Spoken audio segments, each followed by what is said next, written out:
Chennai super Kings की हार ने खोले आरसीबी के लिए प्लेऑफ के रास्ते। रॉयल चैलेंजर्स बैंगलोर के लिए प्लेऑफ की रेस हुई और भी आसान। बताएंगे आपको कि कैसे आरसीबी यहां से इजीली क्वालिफाई कर सकती है, क्या क्या सिनेरियो है कि आरसीबी प्लेऑफ के लिए क्वालिफाई कर जाए, और साथ ही क्या रहने वाली है रॉयल चैलेंजर्स बैंगलोर की सबसे मजबूत प्लेइंग 11 अगले मुकाबले के लिए। सब कुछ हम आपको इस वीडियो में बताने वाले हैं। इससे पहले अगर आप भी चाहते हैं कि आरसीबी एक बार ट्रॉफी जीते तो इस वीडियो को एक लाइक जरूर करना और साथ ही अपनी फेवरेट टीम का नाम कमेंट बॉक्स में लिखना बिल्कुल मत भूलना। दोस्तों जैसे जैसे आईपीएल 2024 आगे बढ़ रहा है वैसे वैसे इसका रोमांच भी अपने चरम पर पहुंच रहा है। राजस्थान रॉयल्स को छोड़कर सभी टीमें ऐसी पोजीशन पर आकर खड़ी हो गई हैं जहां से कोई भी क्वालिफाई कर सकता है। ऐसे में आरसीबी के लिए किसी बोनस से कम नहीं है, आरसीबी भी अभी आसानी से क्वालिफाई कर सकती है। खासकर चेन्नई सुपर किंग्स और पंजाब किंग्स के बीच हुए मुकाबले के बाद आरसीबी के लिए रास्ते और भी खुल चुके हैं, क्योंकि चेन्नई सुपर किंग को पंजाब किंग्स के हाथों करारी हार का सामना करना पड़ा है। अब आपको बताते कि आरसीबी कैसे क्वालिफाई कर सकती है। आरसीबी के अभी 10 मुकाबले हुए हैं और यहाँ से 4 मुकाबले और बचते हैं। अगर आरसीबी चारों के चारों मुकाबले अच्छे मार्जिन से जीत जाती है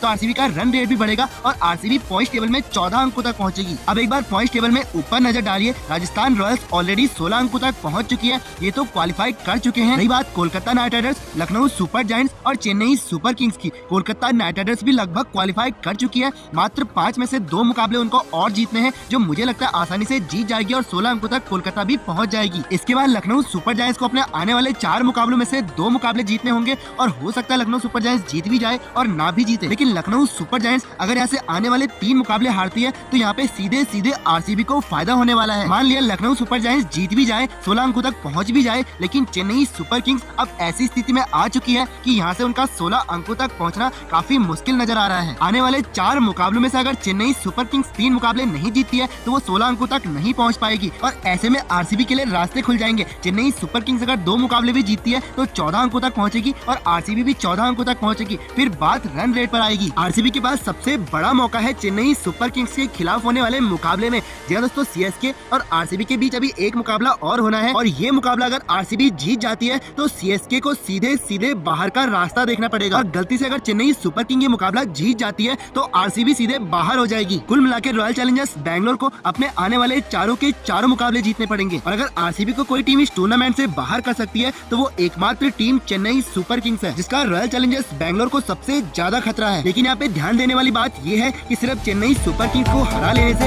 आरसीबी की बात नहीं बनने वाली। आरसीबी को ये दुआ करनी पड़ेगी कि नीचे वाली कोई भी टीम 16 अंकों तक ना पहुँच पाए, चाहे वो सनराइजर्स हैदराबाद हो, चाहे दिल्ली कैपिटल्स हो, चाहे वो पंजाब किंग्स और गुजरात टाइटंस ही क्यों ना हो, क्योंकि इन सबके पास चांस है 16 अंकों तक पहुँचने का। अगर आरसीबी को ये आईपीएल 2024 का कैंपेन जारी रखना है और इस टूर्नामेंट में जिंदा रहना है तो आरसीबी को अगले मुकाबले के लिए सबसे मजबूत प्लेइंग 11 को मैदान में उतारना होगा। अब आरसीबी को दूसरी टीमों के साथ जीतना नहीं है बल्कि उनको जलील करके भेजना है, मतलब बड़े मार्जिन से ये मुकाबले आरसीबी को जीतने पड़ेंगे। ऐसे में मजबूत प्लेइंग 11 की आरसीबी को जरूरत होगी। तो चलिए बात करते हैं कि कौन कौन से 11 खिलाड़ी रॉयल चैलेंजर्स बैंगलोर की तरफ से अब आने वाले मुकाबलों में हुंकार भरने वाले हैं। सबसे पहले ओपनिंग की बात करें तो ओपनिंग रॉयल चैलेंजर्स बैंगलोर की तरफ से फैफ डु प्लेसी और विराट कोहली ही आने वाले हैं और फैफ डु प्लेसी की फॉर्म हालांकि थोड़ी डामाडोल चल रही है, काफी खराब फॉर्म से भी फैफ डु प्लेसी जूझ रहे हैं, लेकिन अब वक्त आ चुका है कि फैफ डु प्लेसी को अपनी फॉर्म दिखानी होगी, नहीं तो आरसीबी डूब जाएगी। अकेले विराट कोहली के रन बनाने से आरसीबी नहीं जीतने वाली। वही तीसरे नंबर के प्लेयर की बात की जाए